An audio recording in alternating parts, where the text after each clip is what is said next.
मित्रांनो, मुख्यमंत्री माझी लाडकी बहीण योजना या ठिकाणी सुरू झालेली आहे. तुम्ही GRI बघितलेला असेल, मागील व्हिडिओमध्ये मी संपूर्ण इन्फॉर्मेशन सांगितलेली आहेत. ओके, आता तुम्हाला अर्ज कसा भरायचा आहे, अर्ज भरताना कुठल्या कुठल्या गोष्टींची त्या ठिकाणी तुम्हाला काळजी घ्यायची आहे, सविस्तर इन्फॉर्मेशन आपण ह्या व्हिडिओमध्ये बघणार आहोत. तुम्हाला अर्ज हा किती तारखेपर्यंत भरायचा आहे, त्यासाठी कोणती कोणती कागदपत्रे लागणार आहेत आणि त्यानंतर तुम्हाला जी पहिली इन्स्टॉलमेंट आहे, पहिला जो हप्ता आहे, ओके, मुख्यमंत्री माझी लाडकी बहीण योजनेचा पहिला जो हप्ता आहे, पहिली जी इन्स्टॉलमेंट आहे, तर ती किती तारखेला तुमच्या अकाउंटमध्ये जमा होणार आहे, त्यानंतर ती प्रत्येक महिन्याच्या कोणत्या दिवशी कोणत्या तारखेला तुमच्या अकाउंटमध्ये जमा होणार आहेत, कोणत्या महिला यासाठी पात्र आहेत, कोणत्या महिला अपात्र आहेत ते पण बघणार आहोत. आणि मेन तुम्हाला अर्ज कसा भरायचा आहे, अर्ज भरताना कोणत्या गोष्टींची त्या ठिकाणी काळजी घ्यायची आहे, सविस्तर इन्फॉर्मेशन या व्हिडिओमध्ये आपण पूर्णपणे बघूयात. तुम्ही जर अजून आपल्या ए क्लास इन्फॉर्मेशन युट्यूब चॅनलवरती नवीन असाल तर चॅनलला सबस्क्राईब करा, त्या शेजारील बेलचं बटन सर्वांनी प्रेस करा, जेणेकरून सर्व जी काही इन्फॉर्मेशन आहे तर मी तुमच्यापर्यंत पोहोचवत असतो ती इन्फॉर्मेशन तुम्हाला सुरुवातीला भेटेल. त्यासाठी सर्वांनी चॅनलला सबस्क्राईब करायचं आहे. सविस्तर इन्फॉर्मेशन आपण बघूयात. तुम्हाला ऑनलाईन अर्ज भरायचा आहे, त्यानंतर तुम्हाला ऑफलाईन अर्ज भरायचा आहे. ऑफलाईन अर्ज भरून तुम्हाला तो कुठे सबमिट करायचा आहे ते पण मी तुम्हाला या ठिकाणी सांगणार आहे. ओके मित्रांनो, तुम्ही या ठिकाणी बघू शकतात मुख्यमंत्री माझी लाडकी बहीण योजना अर्ज. आता हा ऑफलाईन अर्ज आहे, तर ऑफलाईन अर्जामध्ये कोणत्या कोणत्या गोष्टी आहेत आणि तुम्हाला ही PDF कुठे भेटू शकते ते पण मी तुम्हाला सांगणार आहे. ओके, याच्यामध्ये बघा महिलेचे संपूर्ण नाव, ओके, महिलेचे लग्नापूर्वीचे नाव आणि लग्नानंतरचे नाव या ठिकाणी तुम्हाला टाकायचे आहे. त्यानंतर तुमची जी जन्मतारीख आहे आधार कार्डवरची तीच या ठिकाणी टाकायची आहे. त्यानंतर अर्जदाराचा पूर्ण पत्ता, त्यानंतर जन्माचे ठिकाण, जिल्हा, गाव, शहर, ग्रामपंचायत आणि तिथला पिनकोड टाकायचा आहे. त्यानंतर मोबाईल नंबर, त्यानंतर आधार कार्ड तुमचं या ठिकाणी लागणार आहे. ओके, शासनाच्या इतर विभागामार्फत राबविण्यात येणाऱ्या आर्थिक योजनेचा लाभ घेत आहात का, असेल तर होय, नसेल तर नाही, आणि दरमहा तो 1500 पेक्षा कमीच पाहिजे तरच तुम्हाला ह्या योजनेचा लाभ घेता येणार आहे. ज्यांचं अजून लग्न झालेलं नाही, ज्या मुलींचं लग्न झालेलं नाही त्या मुली या योजनेचा लाभ घेऊ शकत नाहीत. ओके, आता इथं वैवाहिक स्थिती, विवाहित, ओके, घटस्फोटित, विधवा, त्यानंतर निराधार ह्या सर्व स्त्रियांना या योजनेचा लाभ त्या ठिकाणी घेता येणार आहे. त्यानंतर सर्वात महत्वाचं म्हणजे तुमचं बँक अकाउंट पाहिजे.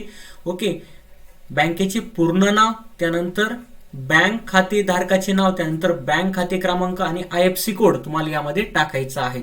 ओके, आता आपला आधार क्रमांक बँक खात्याला जोडला आहेत का, तर तो जोडून घ्यायचा, जोडला नसेल तर जोडून घ्यायचा, तरच तुम्हाला त्या ठिकाणी पैसे भेटणार आहेत, अदरवाईज तुम्हाला त्या ठिकाणी पैसे भेटणार नाही.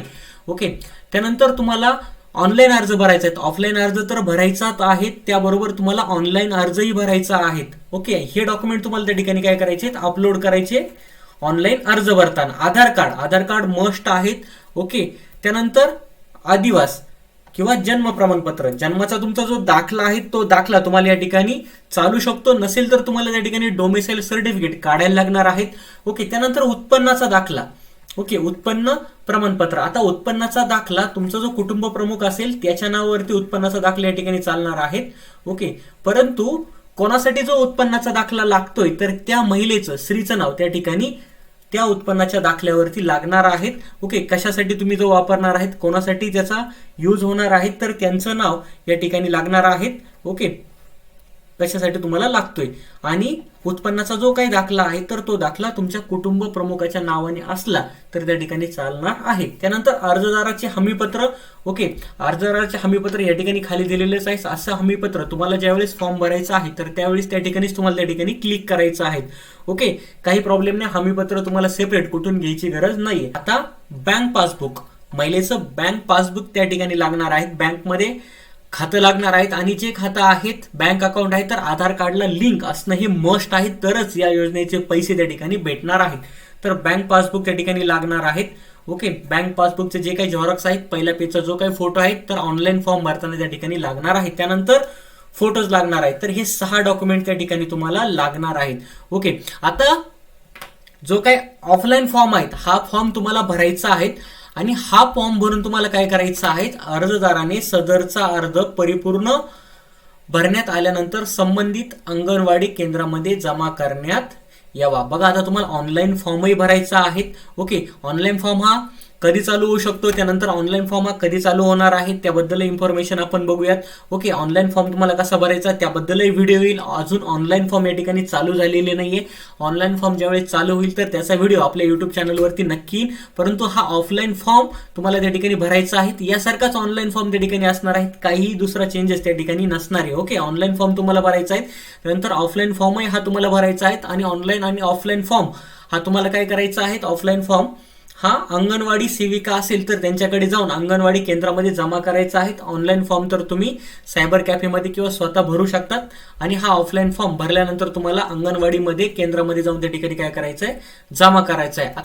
आता मित्रांनो बघा, अर्जदाराचे हमीपत्र. आता हे जे हमीपत्र आहेत, तुम्ही ऑफलाईन अर्ज भरणार आहेत त्यात आणि ऑनलाईन अर्ज जो भरणार आहे त्यामध्ये सेम आहेत. ओके, तुम्हाला काय करायचं, याच्यावरती फक्त टिक करायची आहेत. ऑफलाईन तुम्ही अर्ज भरत आहात त्यावेळेस आणि ऑनलाईन अर्ज भरताना तुम्हाला त्या ठिकाणी टिकच करायचे आहेत. सेम आहेत, ऑफलाईन आणि ऑनलाईन अर्ज त्या ठिकाणी सेम असणार आहेत. आता याच्यामध्ये काय पॉईंट दिलेले आहेत, माझ्या कुटुंबाचे एकत्रित उत्पन्न 2.5 लाखापेक्षा अधिक नाहीत. ओके, आता कोणत्या महिला यासाठी पात्र आहेत, की ज्या महिलांचं वार्षिक उत्पन्न म्हणजे कुटुंब प्रमुखाचं जे काही वार्षिक उत्पन्न आहे तर 2.5 लाखापेक्षा जास्त नाहीत, कमी आहेत. ओके, आता तुम्हाला त्या ठिकाणी उत्पन्नाचा दाखला लागणार आहे. उत्पन्नाचा दाखला हा कुटुंब प्रमुखाच्या नावाने असला तरी त्या ठिकाणी चालणार आहेत. परंतु त्याच्यामध्ये बेनिफिशियरी नाव म्हणजे तो कोणाला पाहिजे, तर त्यामध्ये महिलेचं नाव त्या ठिकाणी आलं पाहिजे. बेनिफिशियरी नेम म्हणून त्या ठिकाणी महिलेचं नाव त्या उत्पन्नाच्या दाखल्यामध्ये असणं मस्ट आहेत. ओके, आणि उत्पन्नाचा जो काही दाखला आहे तर तो दाखला कुटुंब प्रमुखाच्या नावाने असला तरी त्या ठिकाणी चालणार आहेत. आता बघा, माझ्या कुटुंबातील सदस्य आयकरदाता नाही. ओके, तर हा पॉइंट महत्वाचा आहे. त्यानंतर थर्ड, मी स्वतः किंवा माझ्या कुटुंबातील सदस्य नियमित कायम कर्मचारी, कंत्राटी कर्मचारी म्हणून सरकारी विभाग, उपक्रम, मंडळ, भारत सरकार किंवा राज्य सरकारच्या स्थानिक संस्थेमध्ये कार्यरत नाहीत. नसेल तर या ठिकाणी काय करायचं, टिक करायचं आहे. ओके, मी शासनाच्या इतर विभागामार्फत राबवण्यात येणाऱ्या 1500 रुपयेपेक्षा जास्त रकमेचा आर्थिक योजनेचा लाभ घेतलेला नाही. ओके, ज्या महिलांना अगोदरच दुसऱ्या योजनेचा लाभ भेटत असेल, अगोदरच दुसऱ्या योजनेचे पैसे भेटत असेल आणि तेही 1500 रुपयापेक्षा जास्त, तर त्यांना ह्या योजनेचे पैसे किंवा ह्या योजनेचा लाभ घेता येणार नाही. हा इम्पॉर्टंट पॉइंट आहे. ओके, ज्यांना अगोदर योजनेचे पैसे भेटतात तर त्या महिलांनी कृपया हा फॉर्म या ठिकाणी भरू नका. अजून एक प्रश्न आहेत महिलांना, की आमच्या नावावरती उत्पन्नाचा दाखला नाहीये. ओके, तर आम्हाला उत्पन्नाचा दाखला कसा भेटणार आहे, तर उत्पन्नाचा दाखला तुम्ही तुमच्या कुटुंब प्रमुखाच्या नावाचाच काढायचा आहे. परंतु त्याच्यामध्ये बेनिफिशियरी नेम म्हणून तुमचं नाव त्या ठिकाणी आलं पाहिजे. कोणाला लागतं तुमचं नाव त्या ठिकाणी त्या उत्पन्नाच्या दाखल्यामध्ये आलं पाहिजे. आणि तुमचा जो उत्पन्नाचा दाखला आहे तर तो कुटुंब प्रमुखाच्या नावाने चालणार आहे. ओके, हा प्रश्न खूप साऱ्या महिलांना त्या ठिकाणी पडलेला आहे. ओके, त्यानंतर चौथा पॉईंट काय आहे, माझ्या कुटुंबातील सदस्य विद्यमान किंवा माजी खासदार आमदार नाहीत. या ठिकाणी टिक करायचं आहे. त्यानंतर माझ्या कुटुंबातील सदस्य भारत सरकार किंवा राज्य सरकारच्या बोर्ड, कॉर्पोरेशन, बोर्ड, उपक्रमाचे अध्यक्ष, उपाध्यक्ष, संचालक सदस्य नाही. त्या ठिकाणी पण काय करायचं, क्लिक करायचं. माझ्या कुटुंबातील सदस्यांची संयुक्तपणे 5 एकरपेक्षा जास्त शेतजमीन नाहीत. ओके, आता हा पॉईंट महत्वाचा आहे. ज्यांना 5 एकरपेक्षा जास्त शेतजमीन आहे तर त्या महिलांना त्या ठिकाणी या योजनेचा लाभ घेता येणार नाहीत. ज्या महिलांच्या घरामध्ये म्हणजे कुटुंब प्रमुखाला 5 एकरपेक्षा जास्त जर शेतजमीन असेल तर त्या ठिकाणी ह्या योजनेचा लाभ घेता येणार नाहीत. आणि तुमच्या जर घरी 4 चाकी वाहन असेल ट्रॅक्टर सोडून, ओके, 4 व्हीलर असेल कुठल्याही प्रकारची ट्रॅक्टर सोडून, तर तुम्हाला त्या ठिकाणी ह्या योजनेचा लाभ घेता येणार नाहीत. ओके, आता हा झाला आपला काय, ऑफलाईन फॉर्म. आता ऑफलाईन फॉर्म तुम्ही ज्यावेळेस सबमिट करता तर तुम्हाला या ठिकाणी पोच पावती आणि हा नोंदणी क्रमांक या ठिकाणी भेटणार आहेत. ओके, अर्ज स्वीकारण्याची या ठिकाणी स्वाक्षरी असणार आहेत आणि अर्ज दाखल झाल्यानंतर सदर पावती फाडून देण्यात येईल. तर ही पावती तुम्हाला त्या ठिकाणी अर्ज तुम्ही ज्यावेळेस भरणार, सबमिट करणार, तर ही पावती त्या ठिकाणी तुम्हाला भेटणार आहे. त्या ठिकाणी तुमचा नंबर असेल आणि ज्यांनी अर्ज स्वीकारला याची सही शिक्का या ठिकाणी असणार आहेत. आता हा ऑफलाईन अर्ज तुम्हाला काय करायचा आहे, अंगणवाडी सेविकाकडे नेऊन द्यायचा आहे. आता हा ऑफलाईन अर्ज याची पीडीएफ तुम्हाला कुठे भेटणार, तर याची पीडीएफ आपल्या टेलिग्राम चॅनलला भेटणार आहेत. ओके, बघा, ए क्लास एज्युकेशन टेलिग्राम चॅनलला या ठिकाणी मी पीडीएफ टाकलेली आहे. तर ए क्लास एज्युकेशन टेलिग्राम चॅनलला तुम्ही येऊन या ठिकाणी ही पीडीएफ डाउनलोड करू शकतात. याची लिंक, टेलिग्राम चॅनलची लिंक व्हिडिओच्या डिस्क्रिप्शन बॉक्समध्ये दिलेली आहे.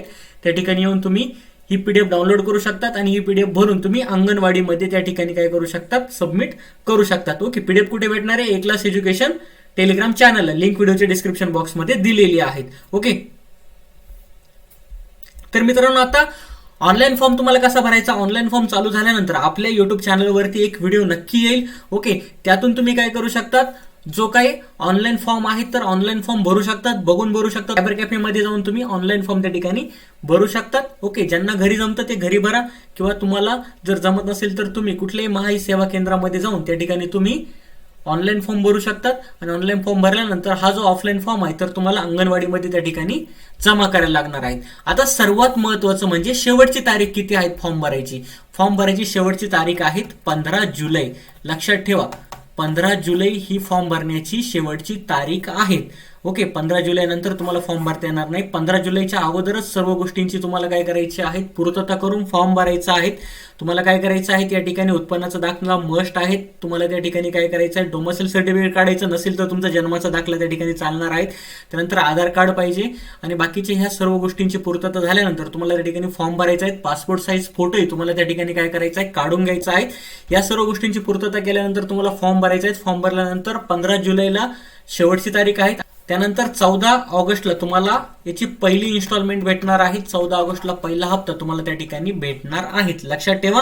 आणि प्रत्येक महिन्याच्या 15 तारखेला तुम्हाला याची इन्स्टॉलमेंट म्हणजे याचा हप्ता तुम्हाला भेटत जाणार आहेत. ओके, याची इन्स्टॉलमेंट प्रत्येक महिन्याच्या 15 तारखेला भेटत जाणार आहेत. पहिली जी आहे 14 किंवा 15 ऑगस्टला तुम्हाला त्या ठिकाणी पहिला हप्ता भेटणार आहे. त्याच्यानंतर 15 सप्टेंबर असेल, 15 ऑक्टोबर, 15 नोव्हेंबर, 15 डिसेंबर, इथून पुढे तुम्हाला कंटिन्यू या स्कीमचा, ह्या योजनेचा फायदा या ठिकाणी होणार आहेत. मस्ट तुमचं बँक अकाउंट असणं गरजेचं आहे. बँक अकाउंटला आधार कार्ड लिंक असणं गरजेचं आहे. आधार कार्ड तुम्ही चेक करायचं आहे, बँक अकाउंटला लिंक आहेत का. तुमचं जर बँक अकाउंट बंद पडलेलं असेल तर बँक अकाउंट त्या ठिकाणी चालू करून घ्या.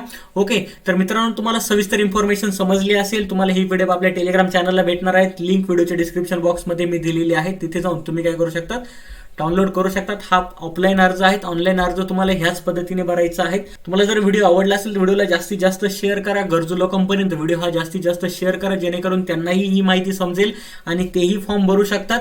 तर मित्रांनो, आपण भेटूयात नवीन व्हिडिओमध्ये. थँक्यू.